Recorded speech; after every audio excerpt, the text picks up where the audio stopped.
കഴിഞ്ഞ ദിവസം ഞാൻ എൻ്റെ സുഹൃത്തിന് വേണ്ടി ഒരു പെർഫ്യൂം വാങ്ങാൻ പോയതാണ് നിങ്ങൾ കണ്ടത്. അങ്ങനെ പെർഫ്യൂമൊക്കെ വാങ്ങി ഞാൻ അവിടെ നിന്നും നേരെ തേരായിലേക്ക് മെട്രോ കയറി. റോഡിന് സൈഡിൽ സൈക്കിളിന് പോകാനുള്ള ട്രാക്കൊക്കെ ഇവിടെ സജ്ജീകരിച്ചിട്ടുണ്ട്. നല്ല വെയിലാണ്.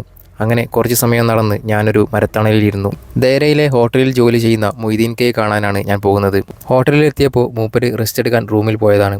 അങ്ങനെ ഞാൻ അവിടുന്ന് ഭക്ഷണം കഴിച്ച് അവിടുന്ന് ഇറങ്ങി. അപ്പോൾ ഇനി മൊയ്തീൻ ക വൈകുന്നേരം വരുള്ളൂ. അതുകൊണ്ട് ഞാൻ തൊട്ടടുത്തുള്ള മറ്റൊരു സുഹൃത്തിൻ്റെ അടുത്തേക്ക് പോയി. ഇത് അക്രം, മുമ്പൊരിക്കൽ ഞാൻ പരിചയപ്പെടുത്തിയിട്ടുണ്ടായിരുന്നു. അൽത്തമാം ഇലക്ട്രോണിക്സിലാണ് ഇവൻ ജോലി ചെയ്യുന്നത്. അങ്ങനെ കുറച്ച് സമയം ഞങ്ങളവിടെ സമയം ചെലവഴിച്ചു. അവന് ഫുഡ് കഴിക്കാൻ സമയമായപ്പോൾ അവൻ നേരെ റൂമിലേക്ക് പോയി. അവിടെ നിന്ന് ഞാൻ നേരെ തിരിച്ചത് എൻ്റെ മറ്റൊരു സുഹൃത്തിനെ കാണാനാണ്, നസീഫ് കള്ളിയത്ത്. നസീഫ് എഴുതിയ ഖദീജ എന്ന് പറയുന്ന പുസ്തകം ഇന്ന് എല്ലാവർക്കും സുപരിചിതമാണ്.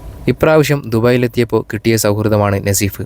അങ്ങനെ ഒരുപാട് സമയം ഞങ്ങൾ സംസാരിച്ചിരുന്നു. വൈകുന്നേരം 5 മണിയൊക്കെ ആയപ്പോൾ നസീഫിനോട് യാത്ര പറഞ്ഞ് ഞാൻ നേരെ മൊയ്തീൻ കെ കാണാനെത്തി. അങ്ങനെ ഞാൻ ആ സമ്മാനം മൊയ്തീൻ കെക്ക് കൊടുത്തു. നാട്ടിലായ സമയത്ത് ഒരുപാട് കാണാൻ ശ്രമിച്ചിട്ടുണ്ടായിരുന്നെങ്കിലും ഞങ്ങൾക്ക് മീറ്റ് ചെയ്യാൻ പറ്റിയിട്ടുണ്ടായിരുന്നില്ല. അങ്ങനെ പ്രതീക്ഷിക്കാതെ ഞാൻ അവിടെ എത്തിയപ്പോൾ മൂപ്പർക്ക് ഒരുപാട് സന്തോഷമായി. കുറച്ച് സമയം കഴിഞ്ഞ് ഞാൻ അവിടെ നിന്ന് യാത്ര പറഞ്ഞിറങ്ങി. വീഡിയോ ഇഷ്ടപ്പെട്ടാൽ ഫോളോ ചെയ്യാൻ മറക്കല്ലേ.